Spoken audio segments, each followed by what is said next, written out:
കുഞ്ഞുവിന് ആശ്വാസം. ചികിത്സ തേടി പാലക്കാട്ടേക്ക്. ആക്സിഡൻ്റ് പറ്റിയതിനാൽ നടക്കാനാവാതെ ഇഴഞ്ഞ് നീങ്ങിയ കുഞ്ഞു എന്ന നായയെ കീഴ്ശ്ശേരിയിലെ റെസ്ക്യൂ ടീം ഈ വ്യാഴാഴ്ച വൈകുന്നേരം 4:30 മണിക്ക് എടവണ്ണപ്പാറയിൽ നിന്ന് കൊണ്ടുപോയി. നാളെ കീഴ്ശ്ശേരിയിൽ നിന്ന് പാലക്കാട്ടേക്ക് കുഞ്ഞു എന്ന നായയെ കൊണ്ടുപോകും. എടവണ്ണപ്പാറ എളമരം റോട്ടിലെ ഗാലക്സി സൂപ്പർ മാർക്കറ്റിലെ ബിന്ദുവും സ്റ്റാഫും ചേർന്നാണ് കുഞ്ഞു എന്ന് ഓമനപ്പേരിട്ട് വിളിച്ച ഈ നായയെ പരിപാലിച്ചിരുന്നത്.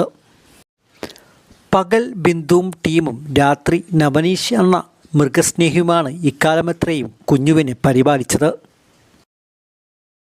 മറ്റു നായകൾ കുഞ്ഞുവിനെ ആക്രമിക്കുന്നത് കണ്ടപ്പോഴാണ് പാലക്കാട്ടേക്ക് പറഞ്ഞേക്കാൻ